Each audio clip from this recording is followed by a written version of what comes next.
Our scripture today does come from the book of John, chapter 8, verses 31 through 36. To the Jews who had believed him, Jesus said, "If you hold to my teaching, you are really my disciples. Then you will know the truth, and the truth will set you free." They answered him, "We are Abraham's descendants and have never been slaves of anyone. How can you say that we shall be set free?" Jesus replied, "Very truly, I tell you, everyone who sins is a slave to sin. Now a slave that has no permanent place in the family, but a son belongs to it forever. So if the Son of Man, sets you free, you will be free indeed." Some years ago, I took notice as to the way our founding fathers were being depicted in television and movies by lawyers of the American Civil Liberties Union and by others in the news, including elected representatives in the Congress. What is said, or what is implied by some of these, in my mind, is that our forefathers who voted for independence on July 2nd, 1776, were simply a bunch of young hotheads with nothing better to do than to spend all their day in pubs swilling beer and plotting rebellion against proper government authority. That these guys were arguing, fighting, and messing around all day, that they were just a bunch of ne'er-do-wells. This depiction bothered me. Of course, nothing could be further from the truth. They were older, sober, wise, prudent, and proven leaders of their respective colonies, soon to be states. They were actually the cream of the crop. The collection of delegates to the Continental Congress during that blistering hot summer of 1776 was perhaps the greatest collection of leadership ever assembled in this nation's entire history. Brilliant men. But mostly importantly, most of these men knew God. They had a personal relationship with Christ. Many of them did. The people had chosen their delegates well. They came to independence reluctantly. They were not eager to break relations with Great Britain. The debate had been underway for over a year, and yet none of them were eager for independence. They debated it vigorously for months prior to the final vote we today call Independence Hall. And listen to this. They agreed amongst themselves that any vote for independence would have to be unanimous. That meant if any one of the 13 colonies voted against it, they would not declare it. Now, you do not put a requirement of unanimity unless you want to be very sure that you're in the will of God. Think how different it would be to take 200 people today, any 200 you can choose, and get a unanimous vote about anything. Obviously, they were conservative. They were cautious. They wanted to be sure that what they were about would result in a right action. On July 1st, during the debate, the record for that date states, on this day in 1776, the Continental Congress entered the final stage of its debate. Should the 13 colonies separate themselves from Great Britain? John Adams had declared, "Before God, I believe the hour has come. My judgment approves this measure, and my whole heart is in it. All that I have and all that I am and all that I hold in this life, I am now ready here to stake upon it. And I leave off as I began, that live or die, survive or perish, I am for the Declaration. It is my living sentiment, and by the blessing of God, it shall be my dying sentiment. Independence now, independence forever." John Adams on this day, 1776. That afternoon, the vote was taken. 8 colonies voted for independence. 2 voted against it. 2 abstained, and the Delaware delegation, it could not vote. Now, each of the delegations had different numbers of delegates there in the room.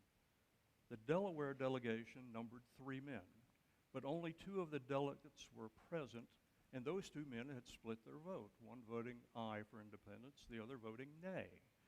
The 3rd delegate's name was Caesar Rodney.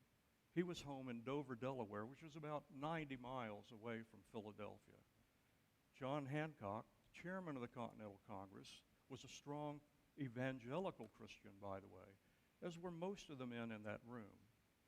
Of those 200 men, only a small handful, that's about 5 or 6, did not fully accept the Christian faith. Thomas Jefferson was in this group. There was another small group, about 9 or 10 people perhaps, who were, unsure about it, neutral about it, fence sitters, I call them. They weren't too sure about Christianity either way. Benjamin Franklin was in this group. So that leaves about 185 men who were Christian believers. And every single one of them was raised on the Bible. They all had a biblical worldview. That's the most important thing. George Washington, no question about this man's Christian faith.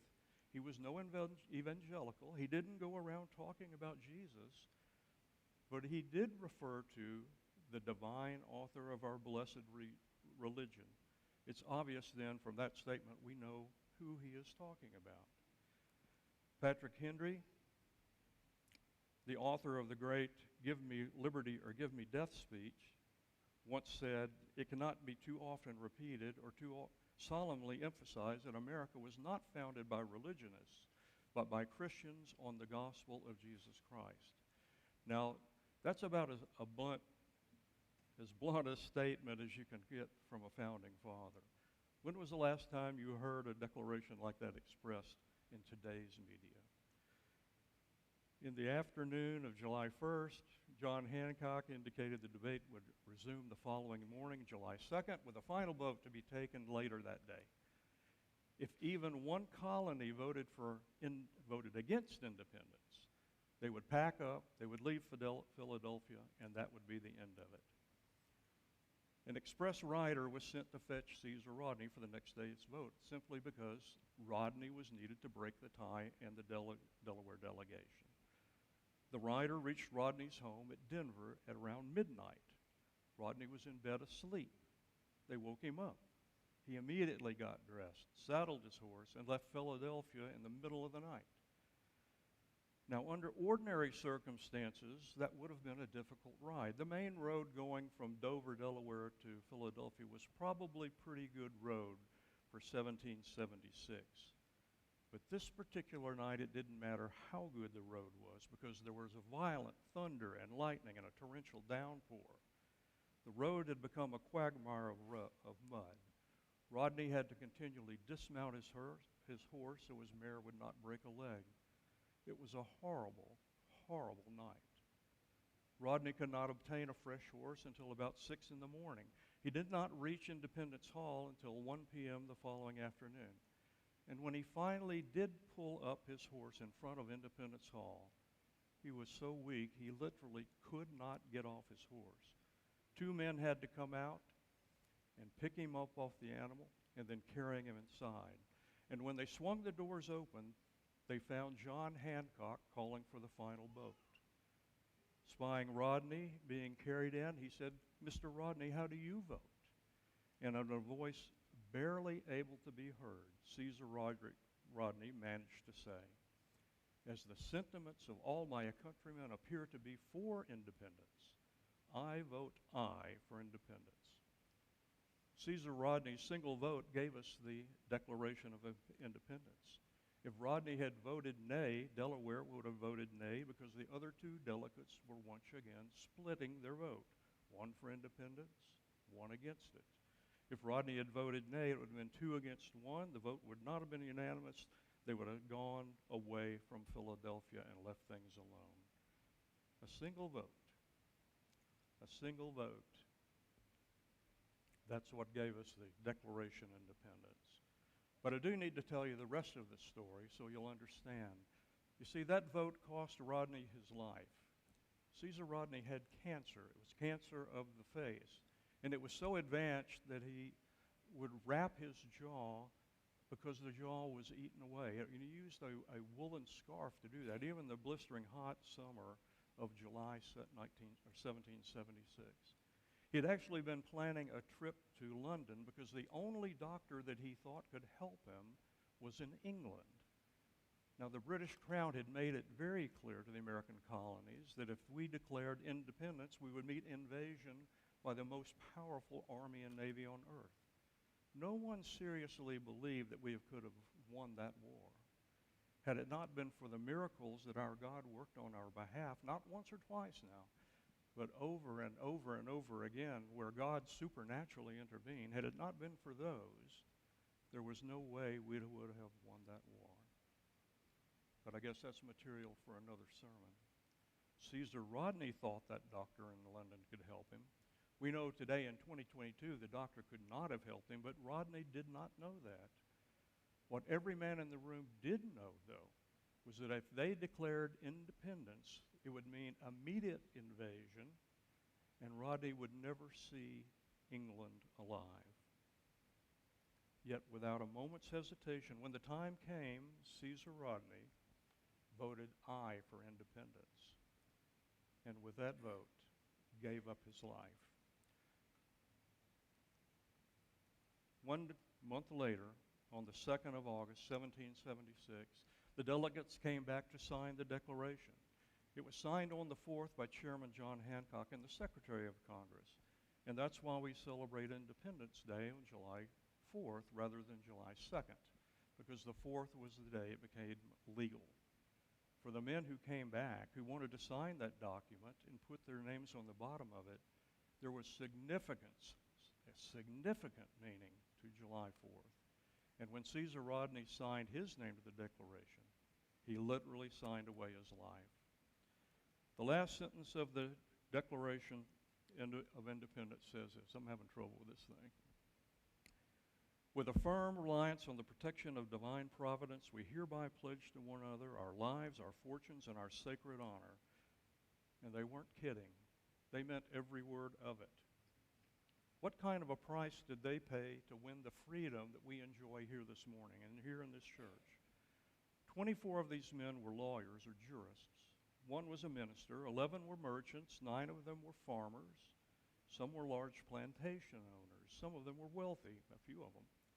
Most were well educated, but they knew if they signed their name to that document, in the war that would surely come, the British Army would hunt them down, and if they were captured, they would be executed.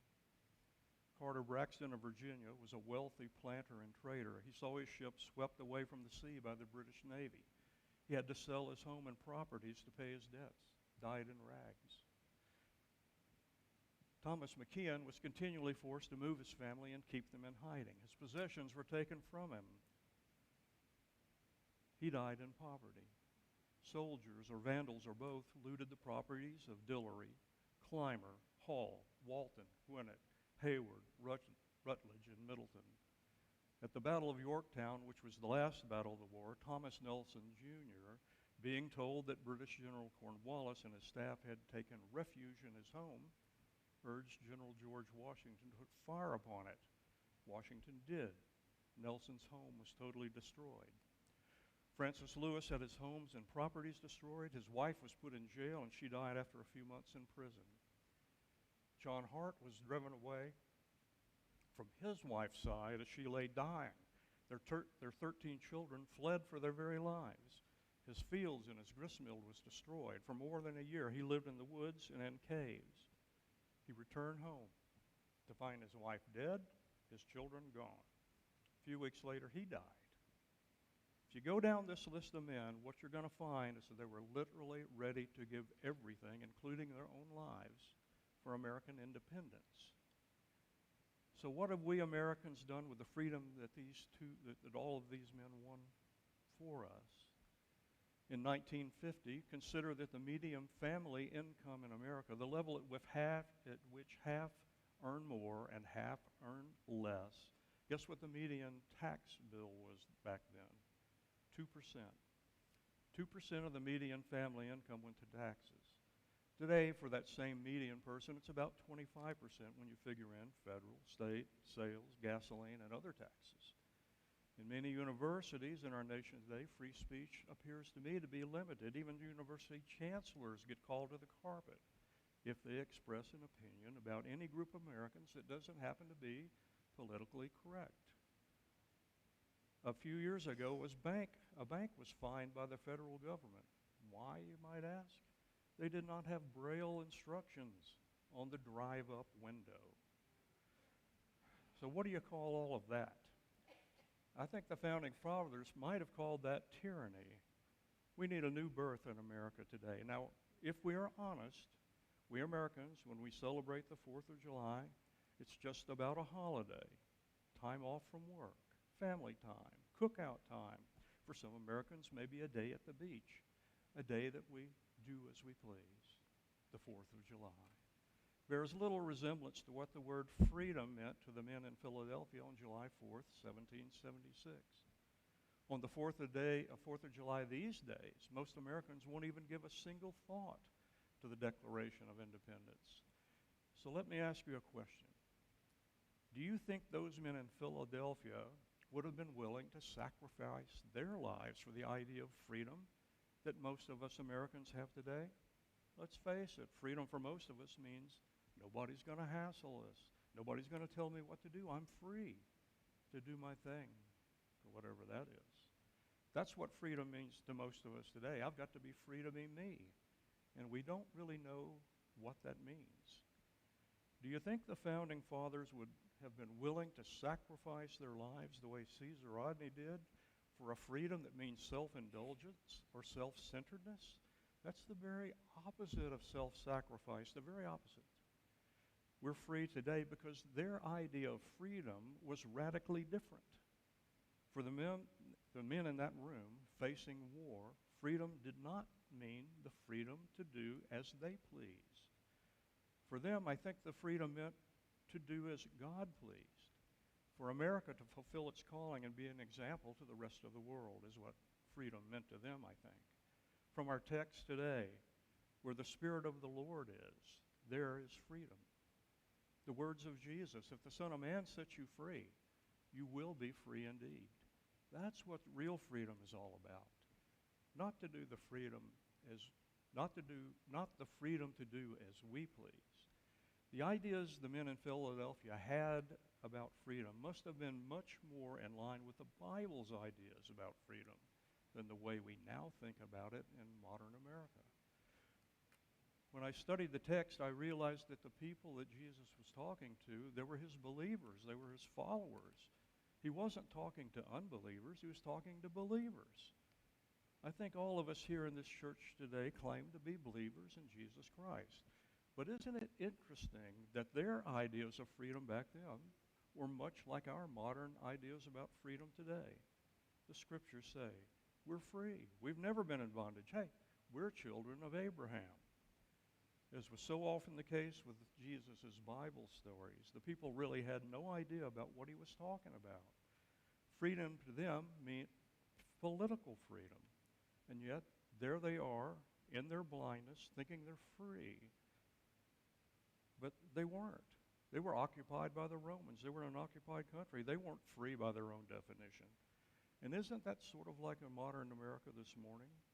Across our nation, in our blindness, we're saying it's a free country, isn't it?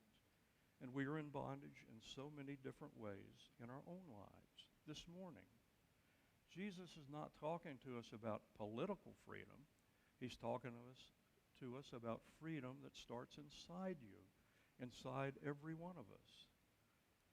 You know what Benjamin Franklin said about freedom? Speaking of the American people, he said, only a virtuous people are capable of freedom. And how about William Penn? Men will be governed by God, or men will be governed by tyrants. Think about it. If the Son of Man sets you free, you'll be free indeed. Freedom from sin, freedom from self, freedom from the oppression of Satan, freedom from guilt, freedom from fear. Now, if we're honest, every single one of us here in this church has fears, different kinds of fears. Some have little fears. Some have big fears. Every one of us has anxieties. Some have little worries. Some have big worries. We're worried about family relationships. We're worried about money, worried about job situations, worried about physical problems, emotional problems. Everybody has something we're worrying about this morning.